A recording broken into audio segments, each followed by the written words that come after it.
Purism is an alternative phone company to Apple and Android, and they've been around Okay. for a while. They had a donation goal of like $1 million back in 2019, and they like tripled it Wow. because the amount of people that wanted to have an alternative to Apple and Android. Yep. And so all their specs were like projected to be better than all the other alternative phones out there, like the Pine phone, for example. Now there's new ones that have come out in recent years, but that one is still like one of the top high specs, like competing with Apple and Android. It's called the Librem 5. And so I ordered mine in 2019, and I was willing to wait because, like, the supply chain basically broke. Nobody expected all the problems to happen in Right. that tech scene. So when that happened, I was just like, all right, I'm fine with waiting. I mean, it is what it is, right? So for then, I just had a Motorola, like an old Motorola phone, because I didn't want to have like a 5G, like new modern phone. No, not happening. Motorola is also pretty awesome. Had a lot of features. Basically does everything. It's an Android. And so I used that until I got this Librem phone. So I'll bring that with me. It has hard switches on Wi-Fi on everything. So you can basically get off the grid. Wow. That's really cool. And do you think now Apple or Android's going to come at them and want to buy them out or sink them, or like I'm just wondering, like Nah. competitors really like I competition. don't think so. I don't think so. They're not based in China or anything, and they use high quality products, and they have like certain regions for zones. Like you can pay like double the price for just the USA version, where it's all USA parts. So they do that on purpose because they know it's double the price. But if you want to support a like American made product, you can do that. But they're a computer company. So all they did was port a computer into a smartphone. And so they're going to be around for a while. They've already been around for a while. They That's basically cool. make their own operating systems, their own computers. They make their own all their stuff, hardware. And so there's no Intel parts. There's nothing from big companies in their products. That's really Yeah. Yeah. And leading by example too, right? Which is really cool. Like to show that there's alternative ways. You don't have to go with the two big ones. So I'll and do a maybe- review on my channel eventually. Wow. Yeah, Cool. not yet, I'm but looking I will forward to do a that. review. How do you get a plan? You know what I mean? Like a internet plan, you're saying, or something like that? Yeah, well, you get the modem, like you choose the modem that you want to use, and it's all customizable. Like you can literally take apart the phone and you can replace the parts. That's what's awesome about it. You know what I mean? No, I mean, like you buy the phone from them, and then who does the plan? Do they provide the phone service and the data? No, it's not like they're like a T-Mobile or AT&T alternative. Unfortunately, no. Oh, There's so not you- enough. Okay, Yeah, you can so you still got your use phone. that. You just got to take it to AT&T and then still run it through them, Yeah, or Verizon or but it's whoever. your choice, right? Like how you Right, want right, to right. do it. And there's ways to do it. And now there's new systems being created, like Cordal. You might have heard of that. I don't know if you've heard of it. It's a decentralized internet. You should look into it. It's very, very powerful. And recently, alternative media is starting to pick up onto it. Cordal allows people to basically make their own internet. They consider it the internet like 2.0. My friend considers it like the coming of Jesus. What? Spell it. So it's QORTAL. QORTAL. Okay. Yeah. I have to look into that for sure. Yeah, and these are just some tech stuff. I'm not like a super tech person, but of course, back in the day, I followed a lot more of that, and I help people out with tech things. I do some Linux open source programming, although of course that's not my specialty. And of course, I can talk about health or I can talk about tech, even though most of the time I'm talking about slavery and abolitionism and natural law and freedom because it's actually more important. But these other things are just as important when they are integrated into that effort. Right? Like if you're using technology and health for freedom, then you're using it like where it should be, to be honest, because technology is a product of freedom. Health is freedom. When you're free, you don't have any diseases on taking your body, holding you captive. So this is the key. Great point. Yeah. I agree. I think once you learn the basics of what natural law and morality and the concepts of just your basic behavior, then you need to graduate to applying it to things like, okay, well then how about your phone? Like, how about your job? How about where you buy your food from? Even though you might still not be ready to give up eating certain stuff or changing your diet for that, you know what I mean? A lot of people don't even want to stop eating poison, even though they know it's poison. When I was selling longevity, I was like, I realized quick, I was like, man, I'm not even really so much selling this stuff. I'm selling that they have to stop eating crap or this isn't even really going to do much for them. I mean, it'll do a little, But it's like, if you want to look, God, if you want to look at the guy on TV and look like him or feel like how he looks like he's acting, it's not just drinking this drink. It is drinking this drink, but it's stop eating all those cheeseburgers from McDonald's. You can't eat McDonald's ever again. And then they're just immediately like, well, I don't want to, I'd like you to leave my house now. You know what I mean? A lot of them. Yeah. And it's just like, okay, The well, funny thing is how much money you save when you cook for yourself. That's Yeah. so true. And Yeah. and it's so funny because I see there's people who go to these healthy, fancy, smancy restaurants, and it's like they're not even that healthy compared to what I can make at home, and I'm saving so much more money. And once you get good at it, just like anything else in this life, oh, it's hard at first, yeah, because you've never done it before. Once you get good at it, you practice, like you're willing to do it. And I've got to the point where I've cooked and I've made all these fancy dishes. I used to take photos and like fresh herbs and put eggs on top and all sorts of things. I've gotten to the point where it's like I'm eating raw, I'm eating whole. I'm not even needing to cook anymore. But that's just because I followed my body so long in its wisdom. So I went from like a transition process. From like very bad junk food, eating sugar every day because that's America. That's like the typical American kid. That's who I was. I ate Lucky Charms every day because I thought it would make me lucky. I literally was brainwashed by the propaganda machine. Okay. And so I literally did that. And I thought negative thoughts would bring me good things. Like I thought the complete opposite. Okay. I was finding myself. Okay. But I had good guidance. I had my parents, I had my family. That's what like led me in the right direction. Right. Good. But having that mindset and growing up, you're going to be confused and you're not going to really know your body. But once you start asking questions, you're working out, you're getting more in tune with your body. Now, all of a sudden, you start to get more sensitive to things. You start to get a bit more picky, quote unquote, but you're actually just realizing what you're meant to eat.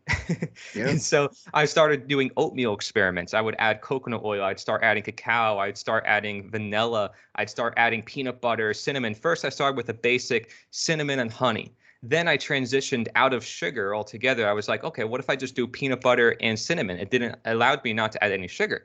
And then from there, I added like chia seed, hemp seed, coconut. Like I would just make this ultimate oatmeal, which I had a recipe for my old nutrition website. I might make a video about that too if somebody wants a tutorial. Because then I also made it now. I make it now into like a smoothie form where it's all raw. But yeah, so oatmeal is something a lot of people can use as like a transition food, I would say. But grains in general is something I think later in time you might want to be a little bit wary about. All sugars, all forms of carbohydrates, you just want to be a little bit wary about. Just know about it. And so over time, as you keep reading ingredients and as you keep introducing new foods, those bad foods that you know are bad will start leaving the diet. We call this like adding in the crowd out, integrative nutrition. Yeah, I'm with you, Cory, on the oatmeal. I that's what I'm transitioning to right now. Like I'm into that now, but I do like a really high quality yogurt, and then I mix in a really high quality oatmeal, and then I got hemp seeds that I'm adding, and I add like raw fruits and stuff like that. It's amazing. Like it's so good Add and maca healthy. powder, for some superfoods, maybe some chlorella. And then you start experimenting with superfoods. And then who knows where you're going to go from there? Yeah. Chlorella is amazing. Spirulina and chlorella, two superfood algae that have pretty much every nutrient that people need. So this is something that people are starting to find out, but you have to be careful with heavy metals when it comes to like high potency vegetables or plant-based products. You have to be sure to ask the company, ask questions. Do you do tests on your products? Because you'll see all sorts of products, even on Amazon. Some of them might be even expired, and they try to avoid certain questions, and there's not enough people asking those questions, and then you call the company and they just don't give you a response. So also another thing, if you buy cocoa powder, which is something that obviously I talk about chocolate quite a bit because I love chocolate. Cacao nibs is better than cacao powder because of heavy metal contamination. It's way lower in nibs than powder. I've been using powder for a long time, not realizing, oh, shoot, the nibs are actually just better to use because it's less processing, so it makes sense. But yeah, and I've talked to a lot of different people, like in Florida, you can even maybe grow them natively, right? So I might look into that a bit more. I did get a small coconut. When you were talking there for a minute, I wanted to real quick add something. So in respect to the heavy metal thing, so let's linger there for just a moment. Sure. And let's also connect that to the fact that people that got the jab, and it's come out and it's actually provable now. That's why Peter Mercola is actually speaking about it. There's like a percentage. We found the percentage of the 3 different doses that they gave us. There was one that was pure saline, and that was mostly. And then there was number 2, which was like a 20% ish, they were going to say. And then the third one was like, you going to die. And they varied how they threw it around, and they picked where they sent it. And all three companies had a death shot, and they'd mix it up and they'd change it around. So it was real ambiguous, but they were able to do really concentrated tests on it anyway. So those people, if you didn't die and you took a shot and you think you might, I don't know. What we need to realize is there is a treatment and a thing out there called high dose IV infusions, okay, or hydration infusions, and you need to look into these. Now, most of these places are not going to do the thing I'm going to recommend, so you're going to have to look a little harder to find this, but you need to do an EDTA IV, okay, infusion, which is a heavy metal chelation. Now, the EDTA, it stands for some long chemistry word that is, it's an organic chemistry, tetraammonium something, ethyl ditetraammonium. Anyway, I can't remember, but it's EDTA, and it's a heavy metal chelation. Basically, you will get a saline bag hooked up to your arm. It'll drip into you for about a half hour, and you will pee out heavy metals, and that's it. You will just be better. Now, 3 doctors that I've heard, but Dr. Sherry Tenpenny being one of them, said that this is one of the things that people need to do who've had the shot and who are wary of potentially getting, this metal, this weird nanotech metal stuff out of them. And even if you haven't, even if you've just been eating heavily processed cacao and you've got heavy metal in you, this is a way that you can do this. And then so on the flip side of that, that's once a year kind of thing, maybe clean yourself out real good with EDTA, heavy metal chelation. And then go to the hydration bar or the IV infusion bar and just type that in, and you'll find one close to you, most likely. And they have what I did when I did mine, I found a mobile place. So I called them and they said, "Oh, we'll send a nurse to your house." I said, "Oh shit, that's awesome." And this nurse showed up at my house at like 8:30 at night, and she busted out her little thing. She set up the little stand. She hooked up the bag, and I had to argue with the guy because I wanted 50 grams of vitamin C, 50,000 milligrams. And they were like, "What?" They're like, "Do you even know what you're saying? Did you just call us up? Are you pranking us?" You know what I mean? That's a good idea. It's water soluble. It's very safe. Yeah, I said I have looked into it, and I know who Linus Pauling is, and I'm going off his stuff. And he says do 50 grams, and that's what helps cancer people not have cancer. So I'm like, I don't think I have cancer, but I also know that it's not going to hurt me. He's like, "Well, how about this? How about we'll do 30 grams the first time, and then after that we'll do 50. I said, "Okay, deal." He's like, "Because 30 is like double what we would normally do." And I'm like, "Okay, well, that doesn't mean anything to me." I was like, "I want to do 50, and I'll settle for 30. So I would say not too much at once either, to be honest. Yeah, so she jammed into 30, and I did it. And but like I said, I was at the time when I looked for it, there was a doctor on Alex Jones' show talking about it. And he's like, do 50. He's like telling you the type of vitamin C specifically to use and why and all this stuff. So I'm writing it all down, and then I swear, dude, I mentioned it once out loud to a person in my room. And then 2 days later, I was watching a video on YouTube, which I never, ever, ever did. And the commercial after the first song I played was the IV, the mobile IV people. I was like, oh, it made me so, I had mixed emotions, right? Because I was like, well, that's cool because I did want that. So that's awesome. But that's also creepy because it was listening to me say it once, and then it showed me a commercial at the right time. And there I was to get it. And it's just like, oh, dude, weird. Yeah. But nonetheless, look into those high dose IVs, man. Everybody, because I'll tell you, with 30 grams of vitamin C coursing through me for the next hour, that was like the most energized and brand new I've ever felt. I felt like I could feel my fingertips. It was weird. And it wasn't like I didn't feel all hyper or like, you know what I mean? She kind of couldn't believe I was doing it late at night. She's like, mostly people do something like this like in the morning because you got all the energy. I was like, I didn't realize how much energy I would have. I didn't have a hard time finding something to do. I don't care if it's late, but it was hugely interesting. And the doctor who was talking me into it from the Alex Jones show was saying, you're resetting your immune system when you do that, because you're literally forcing so much vitamin C into every cell in your body for such a long time that everything bad dies. It just can't live. And so once it flushes itself out finally, the only thing left is like your immune system and you and your stuff. And that's it. Wow. Wasn't that what Joe Rogan was talking about doing? He talks about A something lot like of the this. celebrities do IV treatments Yeah. for all Yeah. sorts of things. When I asked the dude, I was like, how do you have, because I was blown away, dude.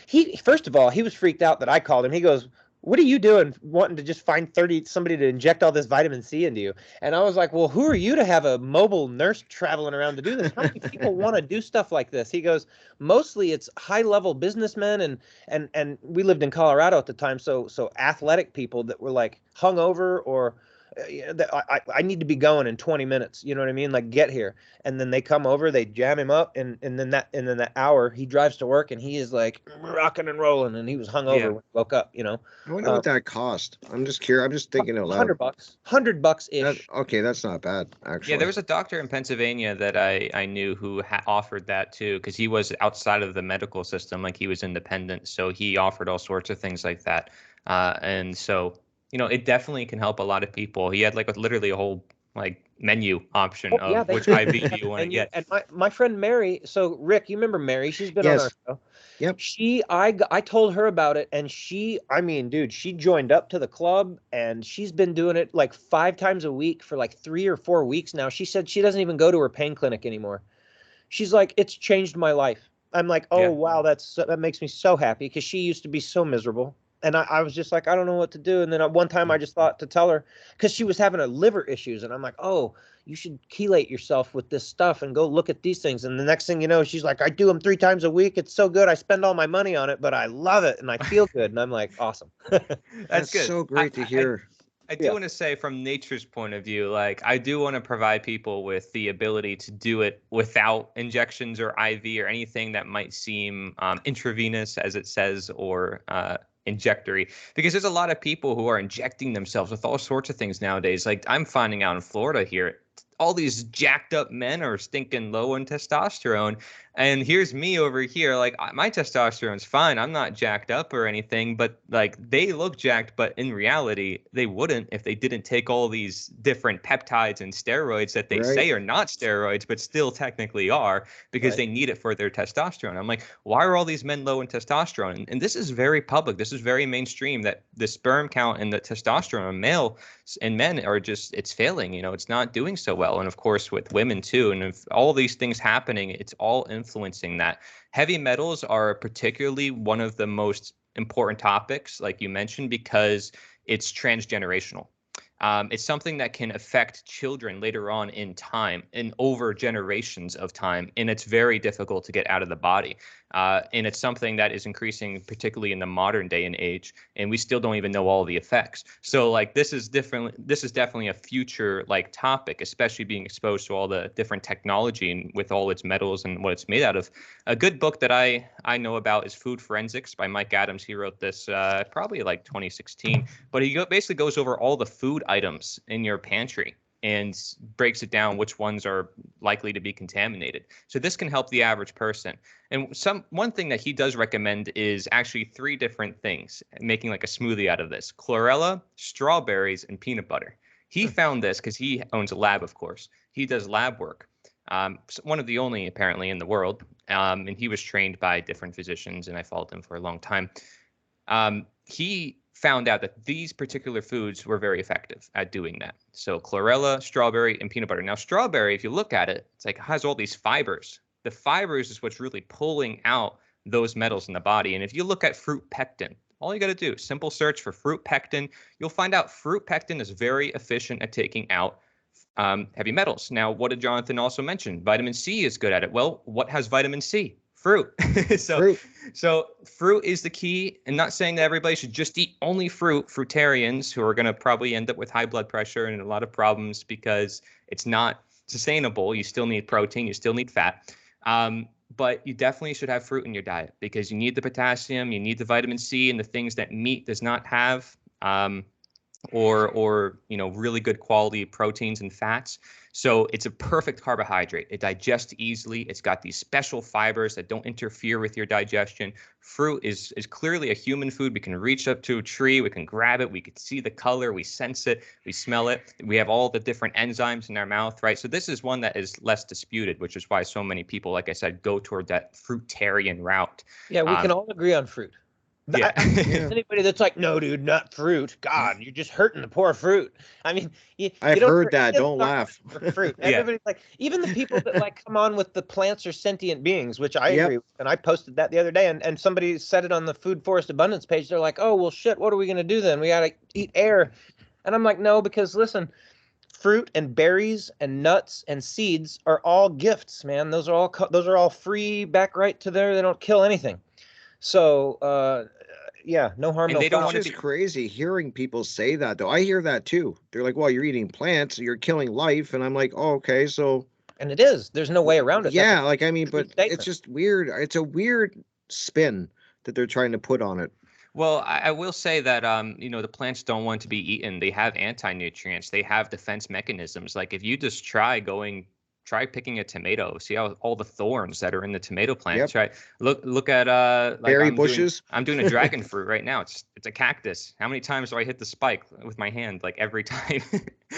So like there's certain things on these plants because these plants don't always want to be eaten either. They want to grow, they want to thrive, and they react to their environment. They're very conscious of what's going on. And there's a lot of different conflicting studies in health. If you want to prove your point of view, you'll find it. Like if you want to say this is the right diet, this is the right way of eating, this is what you're going to find plenty of scientific research to back your point of view. The point is, do you want to trap everybody into one point of view? And I say, for coming from an integrative nutrition background, absolutely not, because there's so many different people from so many different types of environments. Now, that being considered, we should all try to reduce all harm done to the environment in totality, including to ourselves. Well, and that's what I was going to say earlier is that I have found, and because I went hardcore and extreme, and that's but if that doesn't work for you, don't do it. But like what I suggest, if you like that style of stuff, is to stop eating food and tell yourself that and be like, okay, I'll just quit eating food. And I mean, realistically, I at the time had bodybuilder protein. I had my longevity vitamins, minerals, and cofactors and enzymes. I had my essential fatty acids. I had multiple different supplements. And then I said, I'm going to stop eating food because I looked around and I'm like, I can.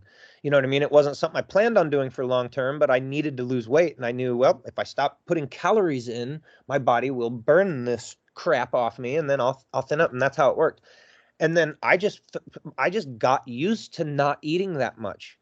And so, and then I got more used to it and more used to it. And I liked how I felt more and more. And then what I decided to do was eat more nuts and fruit and seeds, sunflower seeds and cashews covered in dark chocolate and watermelon. I mean, dude, honestly, that's what I live on a lot. And then my protein shakes. So I get 40 grams to 50 grams of protein twice a day. So that's like I'm eating 2 steaks a day, and I take all my fish oils in a heavy metal removed nitrogen added pill for antioxidant and all this stuff, high quality fish oils and krill oils. So and I feel it. You know what I'm saying? That's really good. Yeah. And but it's the not eating food part, and only because we've poisoned ourselves. We've allowed the people who run the world to feed us poison, and we're like, oh, and so now it's like, well, shit. Now we have to eat pills and starve ourselves. But see, and there is that aspect, but I think that it's an addiction. I think eating is an addiction that traps us into this reality that we're in, right? So go a little spiritual here. So to get out of, and breath aeritarians, they're not doing that without a whole lot of meditation. You know what I'm saying? So like there's a spiritual component to it. So, and I'm all about balance. So I like eating. So I'm always going to eat a little, but less, and listen to your body and do what feels right. But I mean, to me, this is the healthiest I've ever been. This is the strongest I've ever been. This is the best I've ever felt in my life. And it's the least amount of shit I've ever put in my mouth. Well, look at the portions the portions that you see at restaurants now. I was just at a restaurant with a friend and I couldn't believe some of the things on the menu, like 5 patty burgers and stuff. And I'm like, what in the really? Yeah, it's more so like the unconscious consumption that worries me, because Right. they'll eat that and not even think about what is actually on their plate or how they got it. Exactly. You Yep. know, and that's where I have to give the vegans credit, because they're actually paying attention to that. Although I will criticize them equally for their faults too. I'm going to criticize every crowd, you know, and this is the thing. Like, I talked about fruit being this great thing. Well, guess what? Not everybody's great with fruit. And depending on the season you're in, like I'm in Florida, fruit is great here. Go up north into the Arctic. Yeah, not Sorry, so fruit good is not here all as the time. it's not as good there. It's just because it's how our bodies condition. It's what our bodies want. Fruit is a very cooling food. Meat is a very warming food. And so it's yeah, there's a lot of things you have to consider. You know, I make a smoothie every day. This is something I do for my breakfasts, and I know Mike Adams does a similar thing. He just has a smoothie every single day, drinks that like all throughout breakfast and lunch. That goes by 3 different meals, I guess, for some other individual. Um, but it Your keeps me body doesn't have energized. to It's spend. easy to digest. I Yeah, don't have to worry it's about losing energy from all the digestion. that's exactly. And Yep. and that's something I can notice, and that's why it's like I want a smoothie every day. It's not boring for me because it actually gives me energy. If I ate something that was cooked, I can noticeably feel that I don't have as much energy and I don't have as much clear thought. And That's it's why it's all my very evident. construction buddies had to take a nap when they got back from work. They'd Yeah. go eat Taco Bell or Wendy's or Carl's Jr. and they'd eat just a pound of just crap. And then I'd take my shake and shake it up and drink it and have 3 cigarettes because I was still smoking at the time. And then they'd come back and I was up, dude, and I was like more ready to go kick ass than I was when they left for lunch. And I just sat there and had a few cigarettes and looked at my phone, and they came back and they're all grunting and groaning, getting up Right. and down, and they're like, Food "Damn, I should be need a for nap." energy. Like, dude, you Food just should be, yeah, it should Yeah. be for energy, right? That's the whole reason why we consume it. It's not something, it's like, okay, yeah, we want to enjoy ourselves in the process. We want to enjoy ourselves with everything we do in this life. Yep. But like food is meant for energy, for nourishment. So we got to be careful in health when we talk about this stuff, because if we talk about like just breathing and don't eat food, it's like, consider the fact most people are malnourished. They need nutrition. So how are they going to get the nutrition? At the same time, do they need to get the nutrition with a lot of food? Because here's the deal. If you get more nutrition, you actually need less food. Whereas if you're not getting as much nutrition, you're actually eating more food. This is something David Wolf talked about, that taught me in integrative nutrition. So it's a very core concept. And of course, I have a book that's coming out about health. It's like over 500 pages, maybe more than that, 600 pages. It's been around since like 2018. I never published it because obviously I shifted my priorities to freedom and slavery and abolitionism and all these other things I talk about. Which, like I said, are more important, but health is just as important when you integrate it in.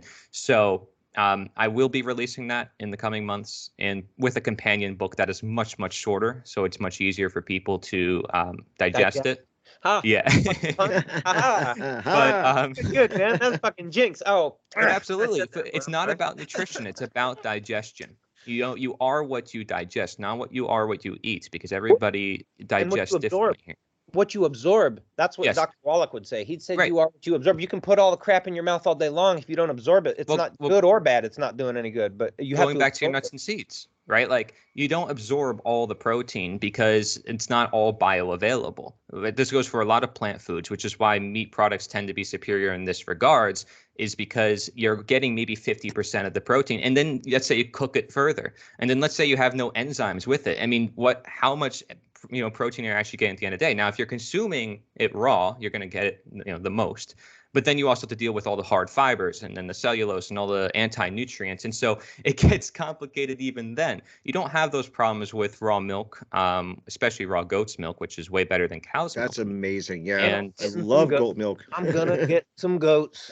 Yeah, But I raw wanted to ask you, eggs. Cory, because I was just talking to my friend about this. We were talking about like meat eating, like people that eat meat and people that are vegan, and we got into a big discussion. And I just want to get both your guys' thoughts on what he was saying. He was saying that people, when they're eating meat, you're not really getting a lot of it's not the actual, how did he kind of word it? Basically what he was saying is that the meat that you're eating, you're getting all your nutrients from what the animal that you're eating ate. That's a common argument. So what are your thoughts on that? Because he kind of stumped me with that one. I was like, wait a minute. So I wanted to get your guys' thoughts on it. Yeah, it's obvious. Yeah, like whatever the animal eats is going to be converted for human consumption, but they forget the conversion process. So the reason why animal products are more bioavailable than the plants is because they're taking in the plants, which by the way, they get like euphoric feelings from, and cows have like 4 different stomachs, and so they could just eat grass all day. And we can't eat grass. If we ate grass, we'd be throwing up. There's been experiments on that.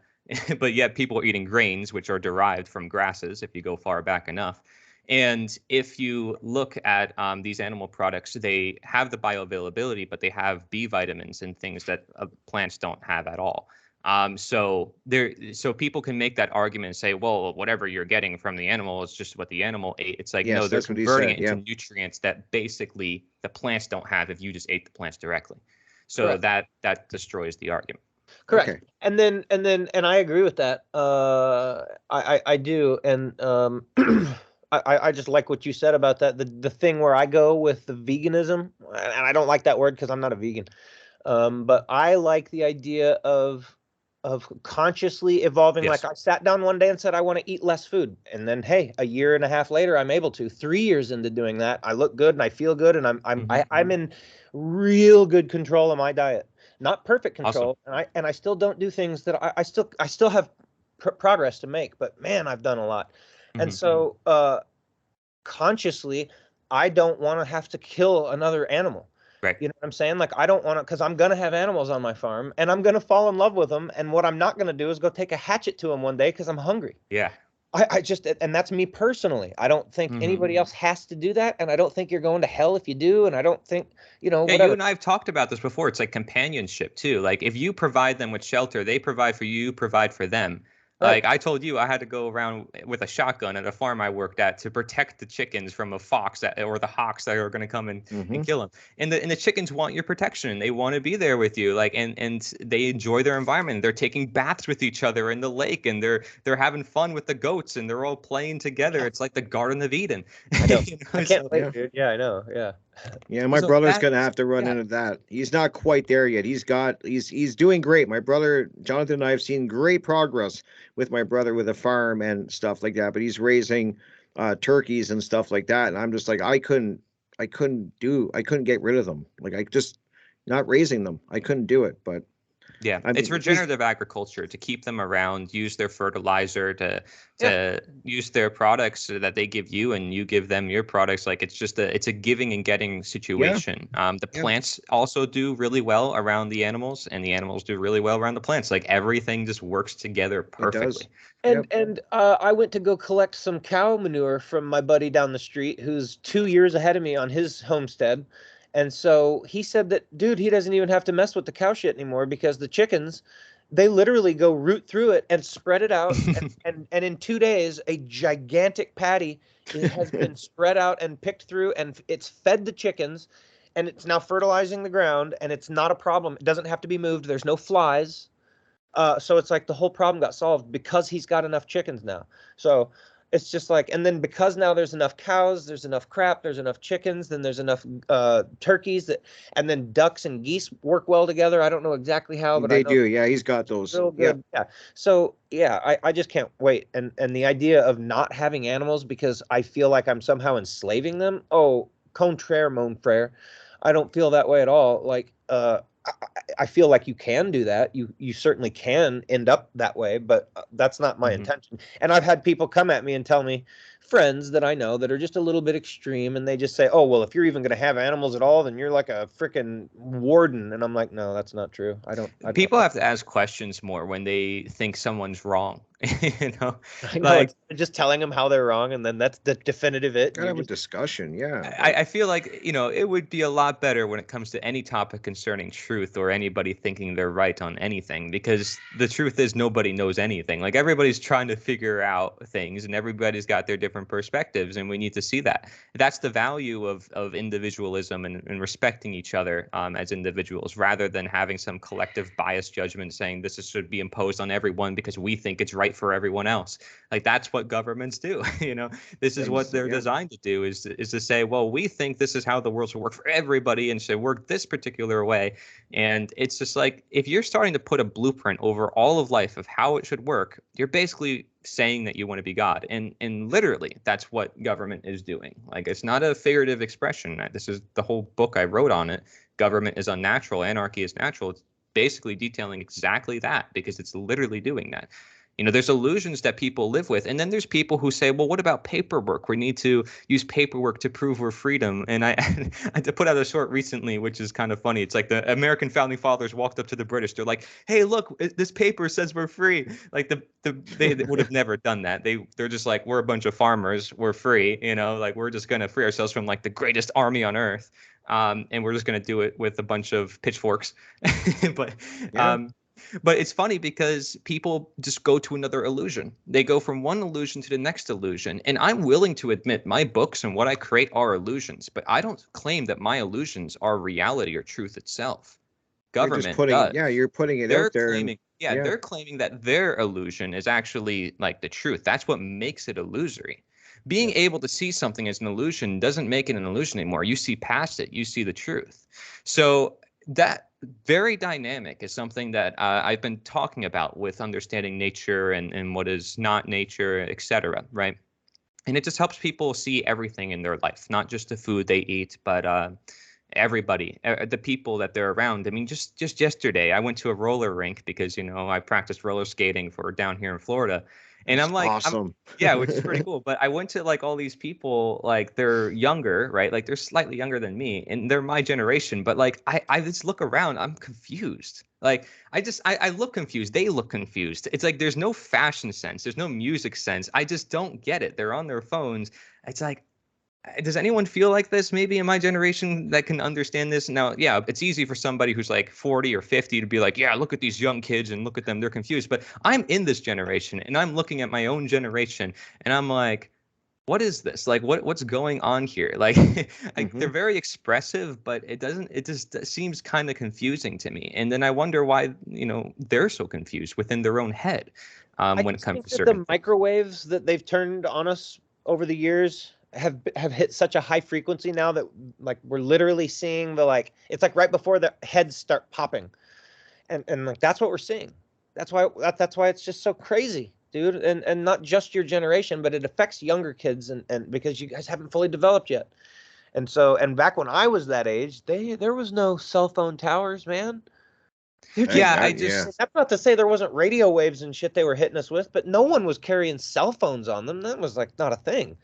So, and there was no cell phone tower on the top of my school either, or anywhere near me, or at all. It's just like, so I can't even imagine the difference because, I grew up and then these things came in and then my life projected forward from those points. So I couldn't possibly imagine what this frequency wave is going on now and put that back on my 18-year-old self or 17 or 16. I mean, oh my God. And who knows what's going to happen? Like a space cadet. It's like, who knows the long-term effects too? We're already seeing effects, but can you imagine further down the road as they keep going? 10 times more poison now than it was back then too. And it was poison, but not that bad. And now it's like, oh my God, you can't eat anything. Interesting, Jonathan, how when you start talking about this, it gets people talking, that's for sure. Certainly. What are they asking? What it is there to eat then? Well, this is what I'm trying to. I got a paragraph, so I'm trying to kind of condense it here for Cory to answer. But what they're basically saying is that we are known as a hunter-gatherer species, and that means that from as far as we can tell, we've always been hunting animals, and while also gathering, berries and nuts and seeds and all of these things. But the key point that they were trying to make is that we were hunters.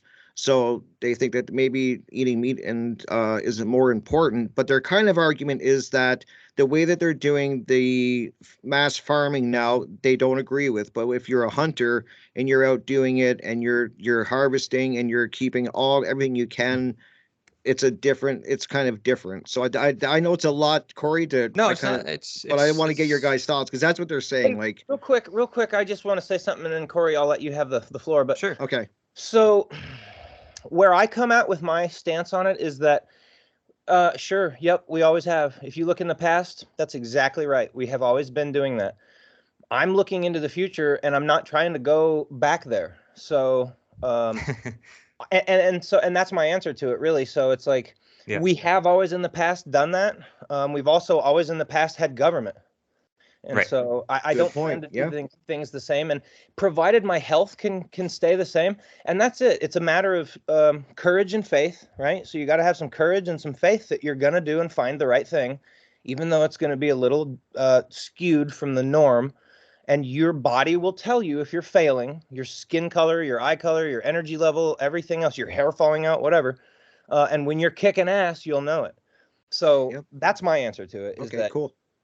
All right. So several parts. As I said before, everybody has to find out what works for them. Okay. This is integrative nutrition. I hold this up 100%. I don't care if the vegans say their way is the best or the carnivore people say their way is the best. Sorry to tell you, you're both wrong. Everybody's going to find out what works for them, because at the end of the day, and time has shown again that you can't hold something long. You can't attach yourself to an ideology. You can't attach yourself to one way of thinking before having to look at the other side. This is the yin and the yang. This is Taoism. This is simple understanding that life is always changing, and you need to be willing to persevere and realize what is that change. Change is basically the law of nature. Okay, so when I say that it is natural for us to eat meat, it's because we've always eaten meat according to our history. 300,000 years. Government only existed about 5,000, 6,000 years, same thing as slavery. So I can't say those things are natural, but I can say meat eating is natural, at least from what we can see. It's also aligned in our biochemistry, et cetera, et cetera. But the point is that just because that is the case does not mean we have an evolution or a change that is going to occur heading into the future. Clearly, we have evolved morally and spiritually. Our brains have developed to the point where we now sense sympathy for a lot more beings on this earth, like, plants and animals, everything I said, the whole environment we should consider, right? Like, for instance, ending slavery in the 1800s, that was a moral, spiritual issue. For thousands of years, just went ignored, like, oh, well, people had slaves and slave owners, and that's just a normal practice. But once that was challenged, if you noticed in the 1800s, those same abolitionists, a lot of them of which I studied and bring up in my books, a lot of them are vegetarian. A lot of them are challenging not just slavery, but everything within their life, because they're realizing, wait, I need to be conscious of everything I'm doing, not just one thing. If I really want to stand for the truth, I have to really question everything. So it makes them want to be more conscious. It makes them want to be a little bit different from the mainstream in order to achieve something different. Doesn't mean it's the right way, but it means that they're finding a way that is different and is going to yield different results. Oftentimes, when people get away from the standard American diet, no matter what diet they go toward, they're going to notice instant improvement. Now, is it going to work long term? Well, that's a different story, right? But this all relies, no matter what, in the beginning stage, end stage, whatever, on listening to your body and finding out what's right for you. And this requires questions. The same way you inquire the truth of the universe is the same way you inquire the truth of your body and what you should eat. You have to ask questions. And if you're very authoritative and say it must be done this way, did you get there by asking questions, or did you just get there because someone said, oh, this is the best way and you have to do it? Because you might end up hurting yourself, and you have to be careful. If you don't want to hurt yourself, you got to work with your body, work gradually toward your goals, and eventually you get there. Like you said, you had that get together of a couple people, and then it grows and grows and grows.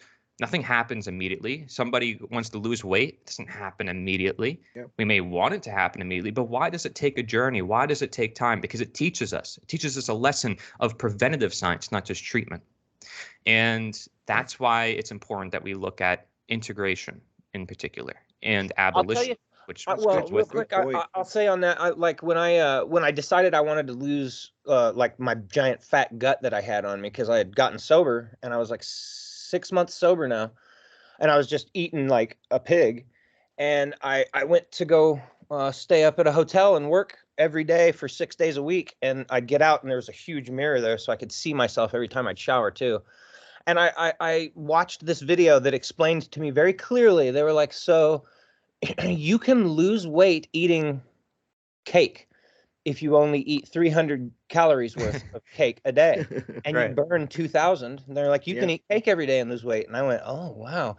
And they're like, literally, you can do sit-ups until the cows come home, dude, and you're not getting rid of the gut. And I went, oh.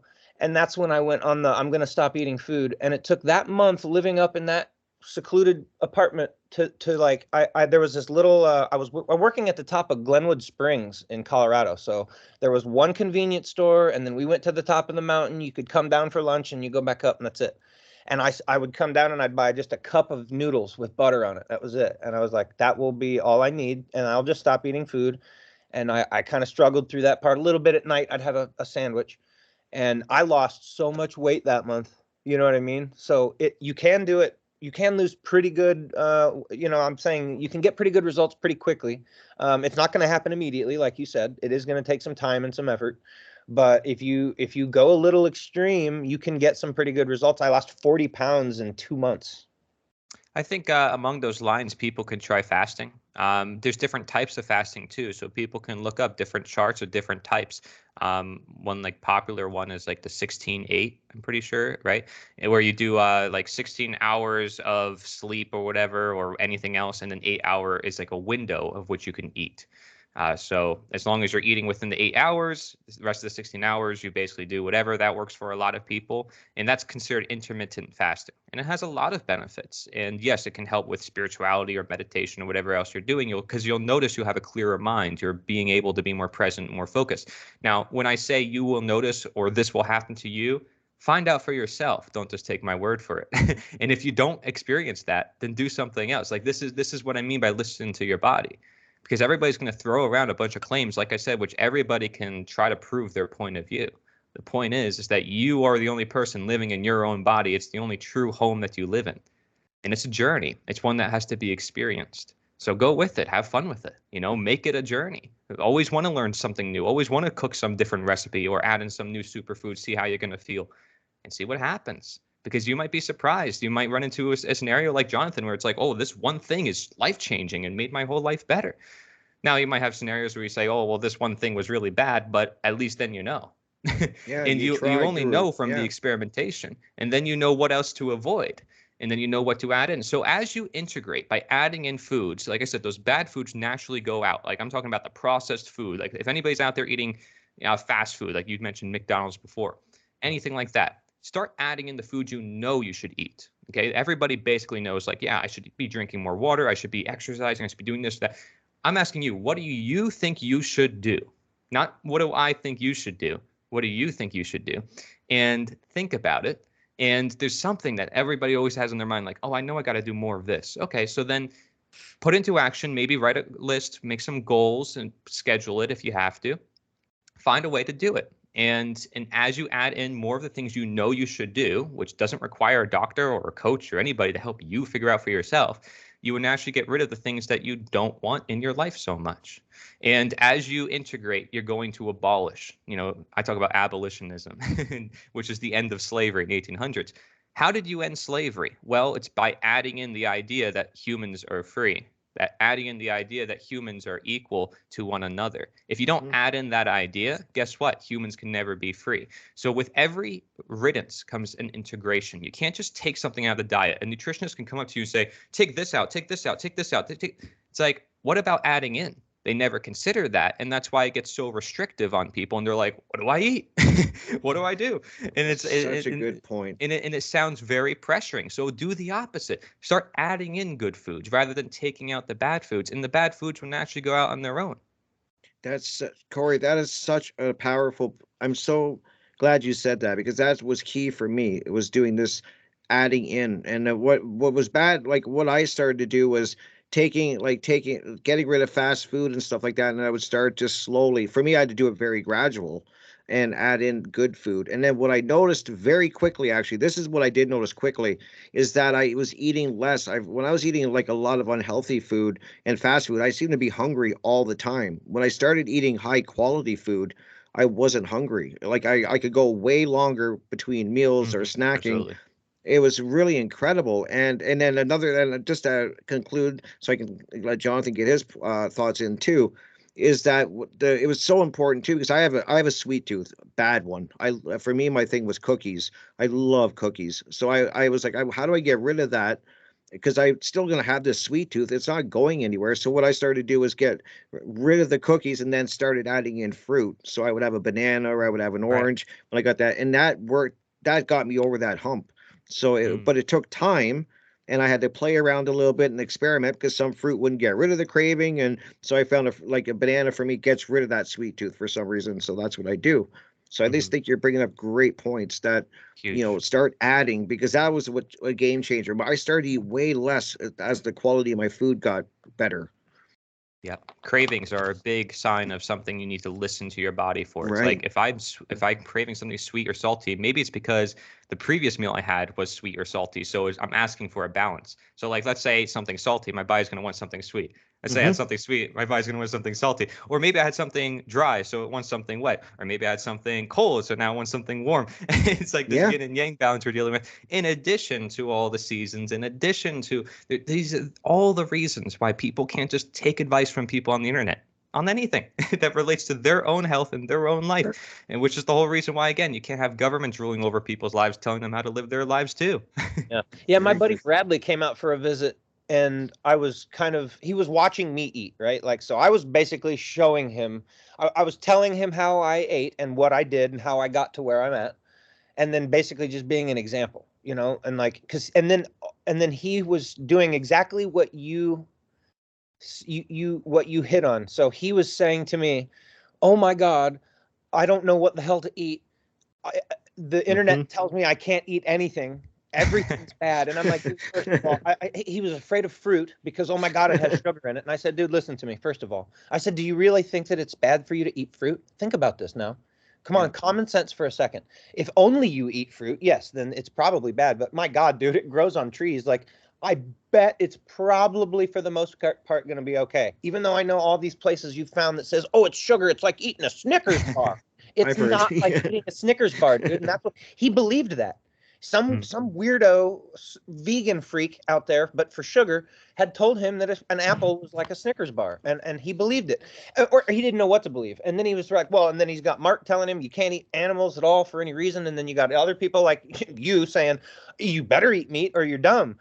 You don't go like that, but like, it's one of the best, healthiest things you can do. You have to be a weird person like me and want to drink it in a shake form for some reason to not do that. And so, yeah, so he just, it was just one of those situations.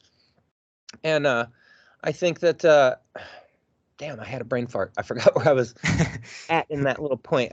He had forgotten the. But what he could eat, and that he couldn't really find anything to eat. Because he was watching you by example. Oh, right. Yes. And so so he finally went home and I told him, I said, dude, just fast and then reintroduce things. Like do the 16-day fast. We talked about that because he already knew all this stuff. He'd heard all this. He'd researched it. He just didn't have a good direction. I said, just start doing the 16-hour rule and eat less. Because he was watching me. Like, he'd see me, dude. I'd wake up. If I got hungry in the middle of the day, it was a protein shake with greens in it. That's it. And then back to just doing nothing. Didn't eat anything until evening time. And what I did eat was healthier. I mean, some of it might be a processed frozen pizza, but it was from Tattooed Chef. And go look at the ingredient list on Tattooed Chef. It's hard to complain other than the fact that it is a processed piece of food. But outside of the fact that it's processed, you're like, well, I would eat that for sure. I mean, there's no chemicals in it at all. And so and you can find cookies like that too, Rick. And that's what I was saying. I was going to say to your ad, a point too, is that I did the same thing, and I find that fruit won't cut it all the time. And I know there's people out there listening going, yeah, I'll be good for a month, and then I'll swing so far back. It's like, so I just find I'll buy organic gummy bears. I know it's not good for me, but dude, when I want some gummy bears, I buy organic. They're more expensive, but again, you look through the ingredients and you're like, well, damn, there's really nothing in there I'm too worried about. It's sugar that I'm worried about. And so limit it and cut it back and make it and clean it up.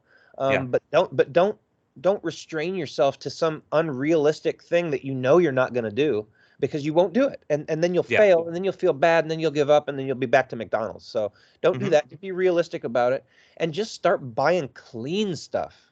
That's a good way to start too, is just clean your diet. Like, instead of buying the crappy crackers, buy the expensive crackers, and then read the labels and understand, dude, that's why those are $8 instead of $4. Yeah, and learn from other countries. If you're in America, especially, you can learn how to cook from other countries. Learn about all the herbs and spices they use, how knowledgeable they are when it comes to food, how all these amazing dishes they make. Don't be afraid to experiment with all sorts of different things because a lot of Asian countries, and I have a lot of Asian friends who taught me special cooking techniques and everything, like with rice. And it can be really good for you. And when you break it down nutritionally, you're like, wait, it's a grain, but it doesn't matter because they're adding all these spices. They're cooking the rice with seaweed that's absorbing all the starch in the water. They're adding all this stuff that nobody knows about in America.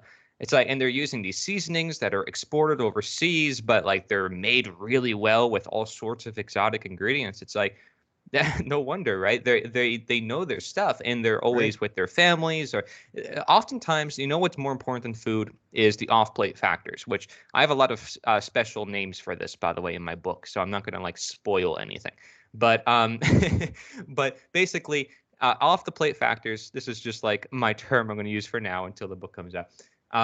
It's going to be like exercise, career, relationships, spirituality. These things affect people way more than food. So, first of all, if you care at all about health, focus on that first. And if you Okay. sit down and talk with anybody and ask them about their problems in life, guarantee you it's going to be not the food, it's going to be the other things that are affecting them. And that's causing them to eat certain foods. Let's say somebody's lacking love in their life. They might start eating a lot of chocolate. Somebody's quite salty, like personality wise. What do you think they're going to eat, right? So you got to think Mm-hmm. about this. Also, the way people look. I mean, you can start questioning everything. If they eat a lot of chicken products, they might start balding or they might have some jitteriness. If they eat a lot of cows, they might have a lot more hair on their body. I mean, if they eat a lot of pig, they might have like a more of a chin. Like, and you just start noticing what people eat by looking at them. And you can look at different cultures and notice this as well. People who eat fish, they have very smooth skin. They have more like puffy lips, right? So these are all things I cover in my book because it's so detailed. That's why it's almost 600 pages. Having to look at all these different factors can be quite complicated at times, but by adding in new information every so now and then, it's a journey. It really is. It's an experience of like, wow, I now see so much in my reality. I can look at anything. I can look at any food product. I can look at any person, and I'm able to deduct what they might be doing in their life, or how I can look like them, or how I could be like them, etc. And And that, I'd like to add real quick that that is because the food that we are putting in ourselves is a form of spiritual energy that has a life essence to it, whether it be plant or animal or Mm-hmm. whatever. Yep. And we are integrating with that. And so, and again, I'm not judging here, and I'm not making a call on it, but I'm just saying there's an appropriate way to do it. Like, for example, when the Indians would have a prayer and then go hunt a buffalo and then integrate that buffalo into their tribe and consume it in all of its that it had to offer. right. Yep. They That's would Every give part of it. an thanks. example. Yeah. That's an example of a really highly conscious way of using that buffalo. And so I just think that's a really, that's a really powerful thing. You know what I mean? That Like, Yeah. is very powerful. You're I think right. And that's they what don't my waste. where I They got don't the waste. question. Yeah, I was what that. Sorry, I didn't mean to cut you off, Corey, but I think that's what the question I got was what they were trying to say near the end is that if you're a hunter and you're doing out and you're harvesting your own meat and you're coming at it from a very spiritual way, it's totally different than what they're doing. Mass farming. Yeah. yep. And then you take that energy onto you, and then so look Right. at the Native American Indians. Like, I mean, dude, they were just badasses. I mean, they look like badasses. Now they may have some of them been savages, and I'm not like tooting their like, oh, they Mhm. were heroes. No, I'm just saying they looked like badasses because they were. And that's all of our ancestors. I mean, They imagine got us to where farmers we being are. like, let's take It's on so the true. strongest army in the world. It's like, yeah, dude, they were badass. This is just how it boils down. But like, and so they've fed us poison and toxins, man, and that's a spiritual energy in that. You think that that they're not praying over it and like, doing dark ritualistic stuff over that stuff. Like, they're taking the time to put all these ingredients in there and figure out what they all do. They're going that extra step, I assure you. So But I want you to notice too with those tribes, they're doing it with their families. They're doing it together. They make it a ceremony. The food is always there, supplementary to their relationships and to yeah. the things that matter most in life. the fun in the process, having to get the animal. That's just fun within itself. And then getting to enjoy the animal with your family. Like there's these things that would matter more to these people than anything else, I would assume. It's the whole ritual of it. Yeah, absolutely. Yeah, it's like the barbecue, Rick, that you're having. It's not just eating the food. It's the whole ritual. No, that's the least of it right, for me. Exactly. It's almost like have the food there out of ceremony. It's like you really guys want to just get together and hang out, but you're like, well, it'd be weird if we didn't have food. So let's have food. Yeah, you're right. Okay. That's it. And I wanted to ask you, Cory, because we love each other and want to say that we are cool. And no, we got to have food. Okay. Exactly. Yeah, it'd be weird. But I wanted to ask Cory, because you both touched on this, and I wrote it down because I think this is something that I don't hear enough about, and that is absorbing your food. Like I maybe you guys can both touch on that, because I think that's so important. I like, it's something I never thought of, and until I started, on my journey to getting healthier, like, is there, maybe I can ask Cory and you, Jonathan, is there herbs or something that is helping with absorption, digestion? I mean, is this something that people are lacking? There is. Spices and herbs can definitely help with digestion and absorption. I just think it's so important to know this. Yeah, but also the gut in particular. The gut does a lot of the digestion for humankind. A lot of people, especially the plant-based crowd, they only look at the stomach digestion and they don't extend it to the rest of the body, because human digestion extends into the gut. So bacteria is like most of our body. Like we're more bacteria than we are human DNA. And so it's actually amazing. And I know there's people who like did all sorts of scientific research to be like, it's football fields long of bacteria and all sorts of things. Like it's crazy what they have out there. But you really want to feed that bacteria, because that bacteria does a lot of the digestion, especially for fibers and sugars, which are two very core components. So if, let's say, you're consuming a lot of sugar and you have a bad gut condition, or might be causing a bad gut position, it's going to cause bad digestion. And as Hippocrates, the father of medicine, said, the gut is like the root to all disease, and digestion is like the root to all evil. Well, a lot of digestion happens in the gut, so it makes sense. Those two quotes connected together. So I would say people should focus on the gut if they have digestive issues, from my point of view. Okay, but again, they have to find out what works for them. It could be a certain food. It could be an allergy trigger. It can be their environment, what they're breathing in, what they're drinking. It could be a bunch of things. And unless I ask that person, I would not know. But I do know that the gut plays a huge role. It's over 95% of our immune system, right? So it's huge that people focus on their gut. And that means consuming real fermented foods, which are not hard to create yourself, with a salt brine, with some cucumbers, or, for sauerkraut, some cabbage. No heat in the process. There shouldn't be any heat. You shouldn't have to add any vinegar either. If you go to the store and you buy a sauerkraut and it has vinegar in it, they're cheating the system. It's not really fermented. Okay. You buy it if it just has salt, water, and cabbage. You buy it if it tastes sour, if it bubbles to the top the minute you open it and it stinking explodes on you. That's a good sign. Okay. If you have to go to the Amish in order to get that, go to some local farm, some people who make it in a barrel. I mean, listen, these are foods that were consumed for thousands of years. Why aren't we consuming that anymore? If you look at other countries, especially Asian countries, everything they're consuming is fermented. From the beans. I mean, even coffee's fermented, chocolate's fermented, cheese is fermented. A lot of popular foods nowadays are fermented. So people clearly love fermented foods, but how much bacteria are they getting from those fermented foods? They should be raw. They should be as traditional, ancestral as possible. So this is something I would recommend. And kefir is a really good alternative to yogurt. I would recommend people try kefir. Yeah, kefir is way better than yogurt. It has a lot more bacterial strains. In Florida, they say raw milk and raw kefir is for pet consumption only, because, although it's supposed to be a super free state with conservative values, apparently it's illegal to drink raw milk. That's funny, isn't it? But that's because they pick and choose. They're still slave masters, choosing for everyone else how to live their lives. It doesn't matter if they're left or right or whatever. They just have preferences on how to enslave the rest of the masses. And raw milk, again, thousands of years. It's like the same thing with the beaches. Why are there state-run beaches? It's a natural land. Anybody can gather there anytime. Nope, it's state-ran. This beach is us. It's like, I'm sure before you guys, it was Native Americans. Before then, it was nobody. Like even then, Again, what I said is natural is what has always existed. You have to think about this. When you look at a Pop-Tart versus a fruit, which one has existed longer? When you look at rice, versus some bread that was made, like which one existed forever? Like bread was made for a long time. Rice, though, even longer. Potatoes, quite long too. These foods, long time. And they are pretty good digesting carbohydrates when you break it down. If you need a good carbohydrate, potato, sweet potato, even better, maybe. Real I quick, love potatoes. talking about the gut health and stuff. So, and that was kind of goes back. Rick, I gave you Dead Doctors Don't Lie with Joel Wallach Yes. to Yep. post in the thing, because that's his whole thing, man. He talks about, like I said, when when you goes back to selling longevity, what I really found out pretty quickly, it was convincing people to stop eating crap so that they would let their digestion stop being inflamed, so that they could absorb nutrition, so that they could get healthy.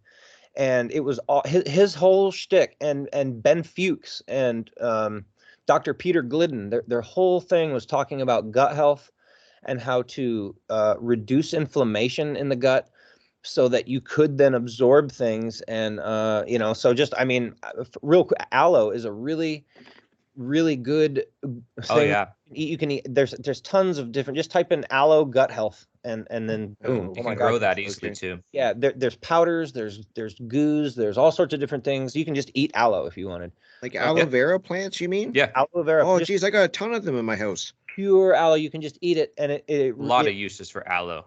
reduces your gut inflammation right away. And it's just, that's just, like I said, one thing.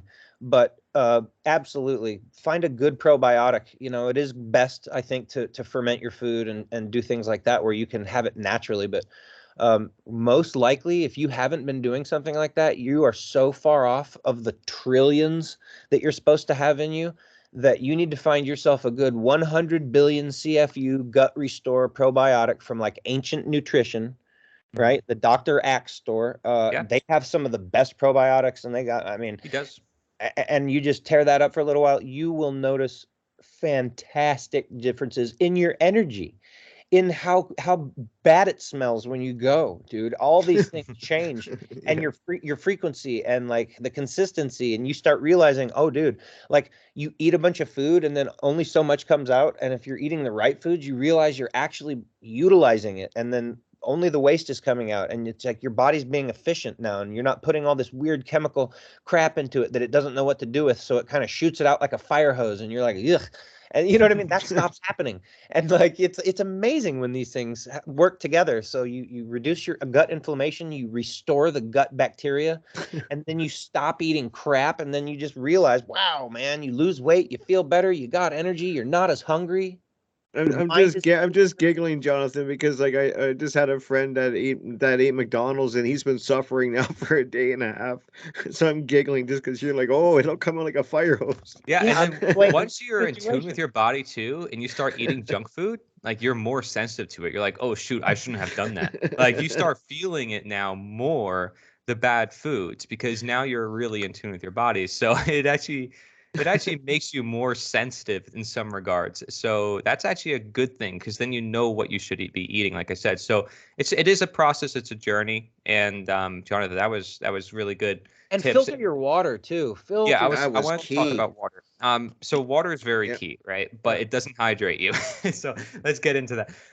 Really? Before we get Okay. into that, kefir, just so you know, Crypt Rick, kefir has like 13 billion CFU and not even like a fourth a cup of kefir. So like if Wow. you buy a full quart, which I can get at a supermarket here, even though it says Okay. for pet consumption only, apparently there's a lot of pets who are, really in need, I guess. I talked to a friend who literally like ships the trucks. He's like, man, a lot of pets love kefir.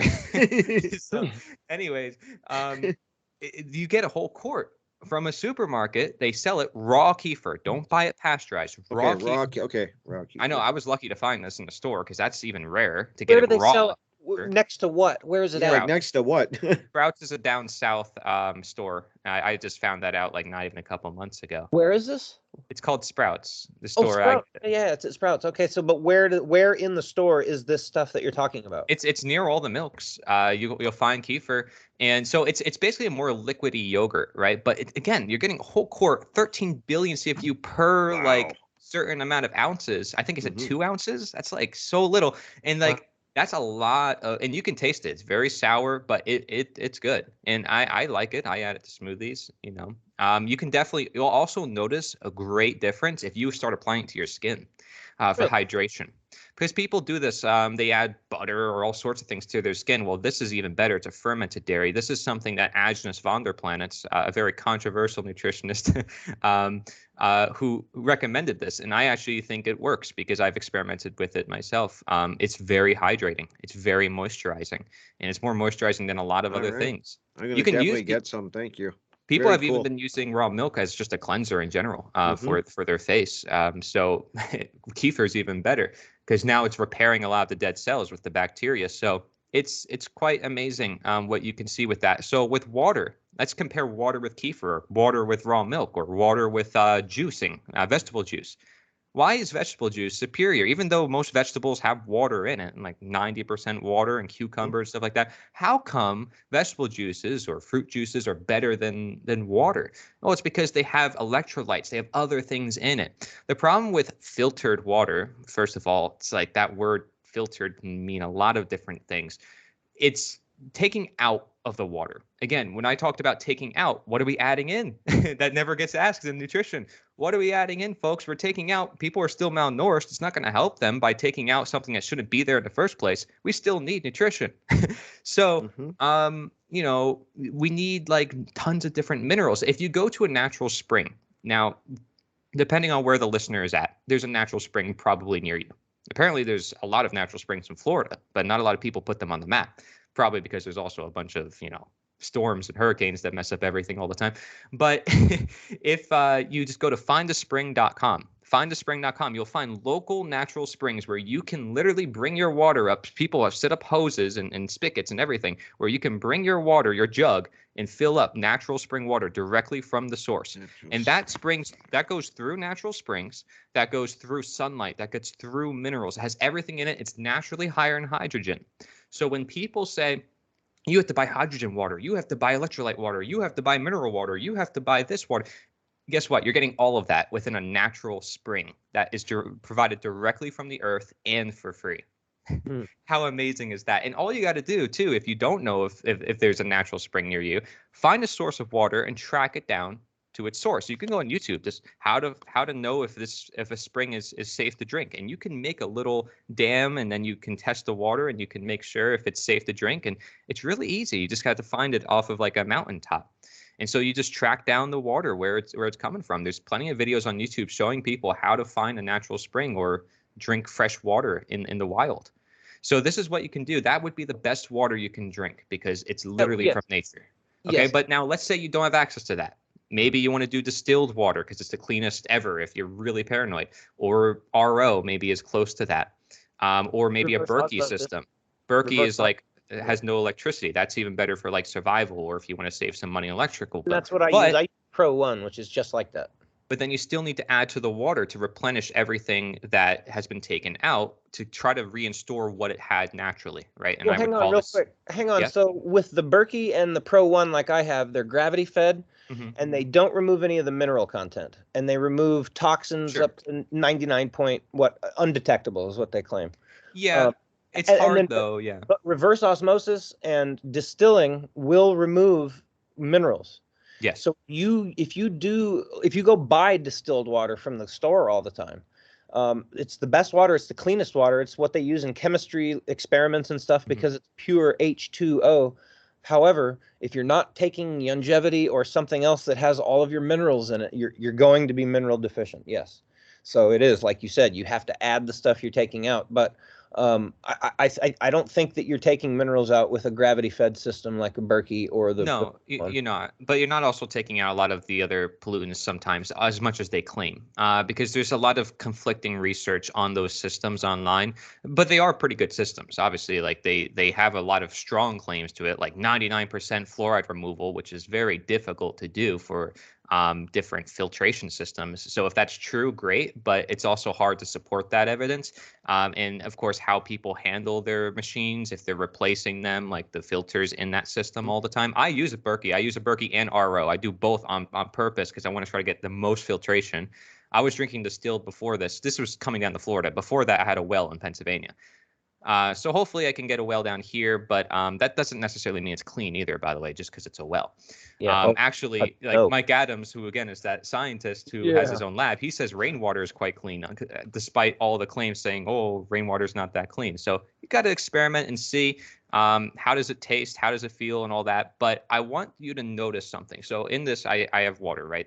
I carry this with me. It's a UV bottle. I bought that a couple years back. But basically what I add to it is fulvic acid, humic acid. I don't know if you know what that is. That is actually derived from natural springs.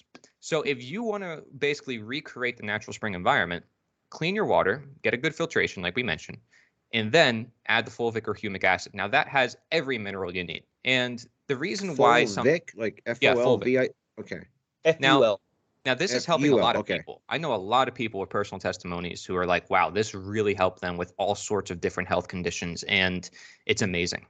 It's for some people, it's like literally life-saving. And you can notice when you drink this, when you add to your water, you feel way more hydrated and you don't even need to drink as much water because you're now giving your body what it needs to be hydrated. If you were just drinking water with nothing in it, like distilled, it can actually have downsides because now your body's looking for minerals and now it might deplete your body of minerals. It's the same thing with like pasteurized milk and how it's actually causing bone problems rather than preventing them because it's not actually all the enzymes not intact. The whole product is incomplete without it being raw, without it being whole. And so this is what we're finding out now is it's like fulvic acid is really, really helpful for people because it's just recreating that natural water that people are supposed to be drinking. And again, because our food is generally let's say deficient in every nutrient, all our food, no matter where it comes from, this will definitely help a lot of people for that because it's helping provide all those minerals that are so hard to get. And I eat plants all the time. I eat all sorts of different things. I'm not very picky, right? I've gotten to the point where it's like, I as long as it's good quality, it's real food, I'm cool with it. And as long as it's not like I'm eating it from some factory farm or whatever, if it's like conscious made, I'll consume it. So if I go out to a restaurant, I'm generally pretty plant-based because I don't know where the meat's coming from. If I do know where the meat is coming from, maybe I'll get it, right? If it's like a wild-caught fish or something, I'm in Florida, so it's very common here. Then sure, it depends on the scenario. But I'm always going to investigate. I'm always going to ask questions. And I'm always going to try my best to do what I can at home by myself. The more you're eating out, the more you're going to different places you don't know where your food is coming from, expect problems you don't know where they're going to come from. Expect problems you don't even know because you're not in control of your own health. You're not in control of your own food. The more you're in control of your life and everything within that life, the more free you are. Makes sense. Yeah. Yep, I agree, man. Well said. Well said, yeah. So what what do you eat every day? So I told you I have a smoothie pretty much in the morning. And all throughout the whole day. And it's a simple base of coconut water or coconut milk or almond milk. It has to be real, no calcium added to it, no fake almond milks because all of the ones on the market are basically fake. I'm talking like real, just almonds, salt, and water. You can get this thing called almond cow. Okay, and it's a machine where you put almonds in a thing and in your purified water and make almond milk. And I do that. Honestly, I don't even, if I want to do that though, I just add water and almonds into my smoothie. No, it's like, boom, I got almond milk. But see, I add cashews and coconut flakes. So it's cashews, coconut flakes, and almonds and make milk. Oh, dude, it's so good. Oh, it's so good, dude. Yeah, people do cashew milks because it's more creamy. So it's got more of like a milk-like consistency. But I tend to use mostly raw milk, goat's milk, preferably. Or kefir as my base. I can't wait to have goat's milk. Oh, I can't wait. But if you want a lot of energy, coconut water is very good. I would say for energy on that end, it's great in electrolytes, great for hydration. But make sure it's from Thailand. I've experimented with hundreds of different brands of coconut water. Anyone who says it doesn't taste good, they're not getting one from Thailand. I'm pretty much 100% sure of that by now because I've tried so many different brands and every one I had from Thailand was like so fresh and nice, like so sweet and good. And then you try these ones from Brazil or Philippines, it's like, what is this? So I don't know. I think it's just a type of coconut, the way they're processing it. But I prefer the Thailand ones. That's just my preference, because I know some people say they don't like it, but they just have really bad brands. May say they don't add sugar to it or try to preserve it with vitamin C. So like, don't buy Viva Coco, because that's like a main brand. It doesn't taste that good. Compared to like C2O, for example. C2O is a great brand. They even have like different formulas where they add ginger and all sorts of different things. They even have an espresso where they use coconut sugar, coconut milk, and coconut water. It's pretty awesome. Sounds so good. Yeah, it is. I'm writing notes here. I'm writing as you guys are talking. I'm writing all this down. Like, wow. Well, that can help someone transition off of coffee, right? I mean, coffee is something a lot of Americans are addicted to. It's their number one source of antioxidants. So it's kind of good in the sense, but also it's bad in the fact that they're addicted to it. So, maybe chocolate, maybe chicory root, maybe dandelion root coffee. I don't know. There's all sorts of things. But what was I talking about before this? I was talking about water. Well, you were saying, my what I eat in a day. So that's my base. Use pretty much like one of those things. Then I use berries, like nearly a cup of like wild blueberries. I don't use regular blueberries. Don't use regular berries at all. Can't stand it. It's too processed, too man-made for me. Even me just growing my own berries, I'm sorry, it's not going to cut it. Wild berries are way better, and I notice a big difference. So I use wild berries, and with that base, and I sometimes, by the way, I buy a real coconut, a young coconut, and I literally have a sledgehammer. I open it up, and then I take the water and I put it in my smoothie. So if you really want to do that, that's a good idea. There's young coconuts in many stores, by the way. You just look for young coconuts. You can do it yourself. Yep. And so I do that as my base. Then I'll add cocoa powder, a little bit of cocoa powder, or like I said, nibs, or some sort of chocolate, because I'm a chocolate freak. And then I'll add my superfoods, maybe maca, maybe vanilla powder. That's what they use in other countries. Don't like vanilla extract as much. I could add spices like pumpkin pie spice. Dr. Axe does, because it has everything in it. I love that. I sometimes I'll add like peanut butter if I want to experiment. I don't do too much of it because it's a legume, a lot of anti-nutrients, kind of processed sometimes. But I'll do like tahini. Tahini is one of my favorites. Tahini is ground sesame seeds. And the reason why I love tahini is because it's very high in magnesium. It's a very good seed, generally used for a lot of different things. So I love tahini. I'll add that to my smoothie. And so if not that, it could be almond butter, it could be cashew butter, it could be anything, right? Or you could just add some nuts and seeds. That's something I like to do, but you don't have to add that. That's all optional. I'll then add 2 raw eggs. This is something I started doing like maybe a year ago to my smoothie, because now I don't have to add a bunch of protein powders and a bunch of other things. It's less processed. And for me, I get a local, nice, like good egg that's gold, not yellow. I know. That's what I do. And they're not the same looking eggs at all. If they're really good quality eggs, you can drink it and you'll have no problem. And they're not going to be that slimy. If you get really bad quality eggs, they're going to be really slimy. It's going to be weird to drink. So I'll straight up just drink eggs. I have no problem with it. Yeah, but the yolk is so different. It's so different. I don't blend up my smoothie too much, because when you do mix it, you are losing some protein and some enzymes in the process because of the denaturing. Because when you're using a high-powered blender or anything like that, you're denaturing protein. So just keep that in mind. You don't have to blend it like all the way till it's nothing. And you do want to chew your smoothies a little bit to get some of your enzymes going in your mouth, because otherwise your enzymes are kind of not being used. Like, your mouth is meant for chewing on purpose. So although the smoothie makes it easy to digest because it's done the digestion for you, you can assist that process further by chewing your smoothie. And what about raw? Something I'm really getting into is raw honey from a local. I have a local farm. Yeah, I have a beekeeper that's really close, and I can get raw honey. Is good? Is that? Yes, I use that in my smoothies to sweeten. If not that, you can do dates if you want even more energy, because it's 80% glucose compared to 20% fructose. That's unlike any other sweetener on the market. There's even date syrup that you can buy depending on where you go, but that's if you really want to. Honey, I would recommend best. If people can support the local economy with raw eggs, raw milk, and raw honey, I mean, you're helping not just farmers, you're helping the economy, you're helping your health, you're eating seasonally, and local raw honey can help you with allergies. There's tremendous benefits. Cool. And also honey tends to be sweeter than other sweeteners, so it's something that I tend to use a lot less of compared to anything else. Yeah, I agree with that one too. Yeah. Now, you could just use like a banana or something to sweeten, but the problem is if I'm using raw milk as my base, you cannot mix milk with fruit. So I never add a fruit to my smoothie if I'm using milk as my base, because Why is that? Milk and fruit is considered one of the worst combinations for digestive health in Ayurvedic medicine. It causes what's called agni, which is fire. And I noticed this immediately within myself. If I have, like, for example, yogurt and bananas, which might be a common combination, I notice I have some bloating, some bad digestion afterwards. It's the number one cause of in like bad digestion, food combo wise, is Milk. bananas and fruit. I mean, bananas and milk. Huh. Yeah. I did not ever know that. I didn't know that either. Yeah, look it up and do the research on it. And same thing with any fruit except mango. Mango is the only fruit that you can combine with milk because it's really easy to digest, and it has no problems. And I love mango, so I'm actually growing mango right now. But Cool. yeah, I'm Awesome. gonna have a massive mango tree. It's gonna be awesome. I'm totally gonna use it for my smoothies.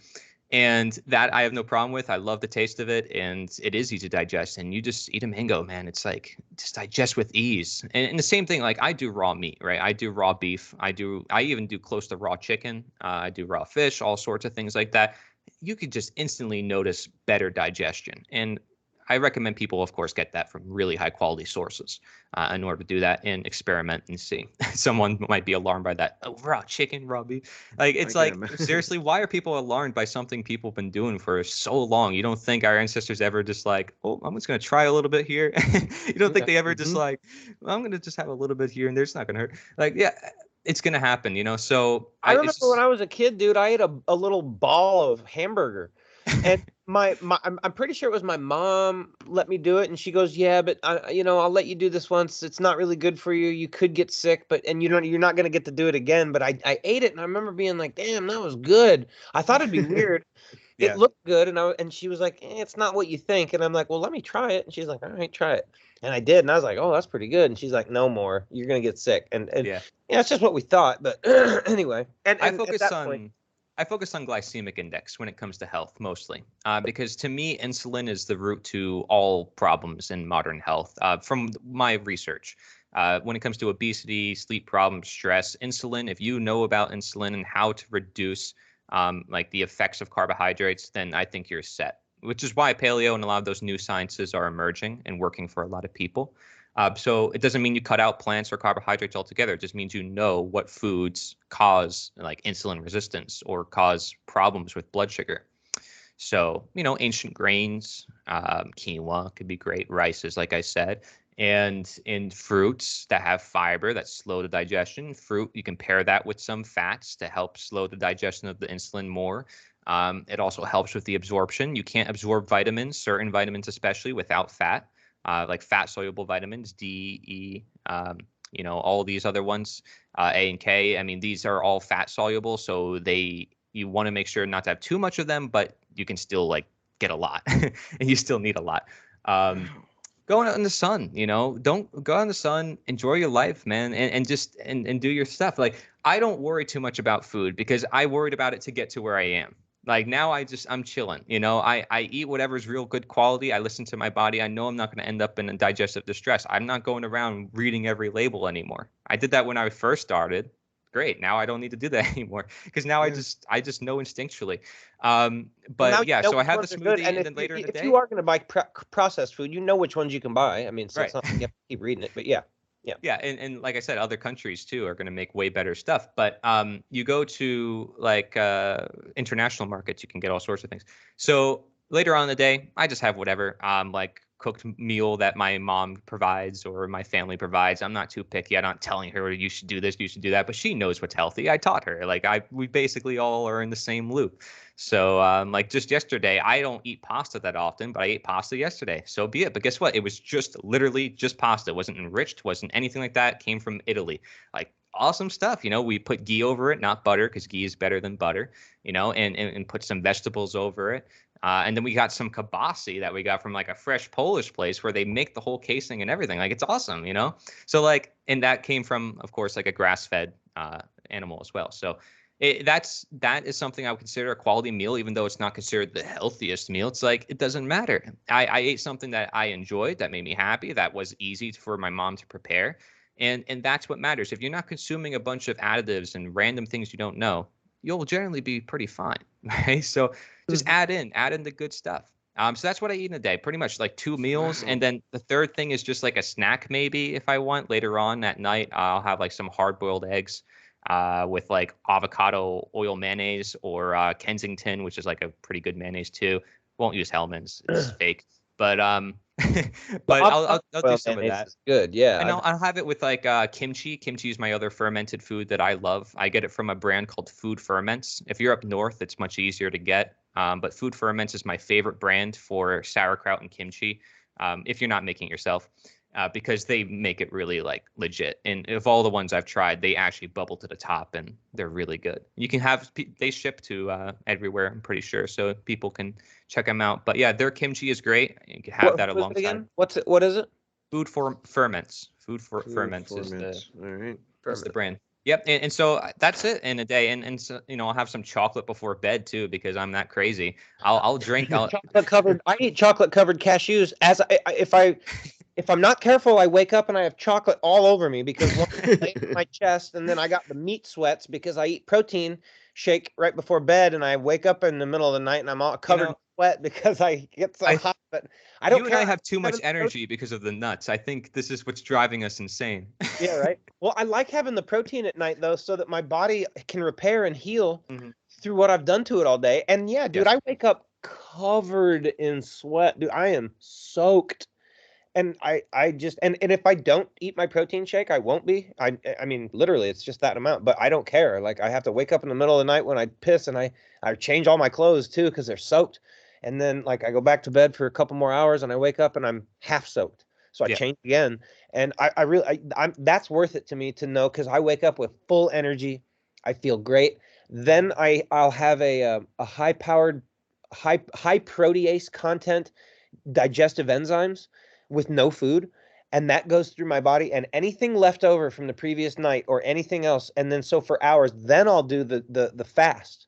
So I'll have a few other supplements, and then like a little caffeine energy type drink, a clean, almost no sugar caffeine type energy drink, and then do a 12-hour no eat for another 12 hours, and then you know what I mean. So by then, your system is cleaned out really well. And when you do eat, you don't need to eat that much to actually fill up because your stomach, especially if you do it routinely, your stomach shrinks down, folks. You don't have to get it cut and clipped and band-aided and stapled and whatever else to shrink it. You can just stop eating, and after a while, it'll go back down to normal. And if you don't eat at all and get all anorexic and weird like anorexic women, like, dude, they can't eat very much because like it fills them up so fast. They got to slowly come back and build it up to normal. Your body will behave how you do it, you know. So if you want to go crazy and cram a bunch of Whoppers down, you'll bloat up and you'll be 400 pounds. And if you want to stop doing that, then you do, and you can adjust yourself all over the place. It's crazy. You can lift weights and you can just do yoga, and man, it's a lot. And a lot of it starts in your own mind. It's picturing yourself that way. If you are fat and you want to be skinny, you picture yourself that way, and you listen to all the stuff we've talked about tonight, and that will take you in that direction.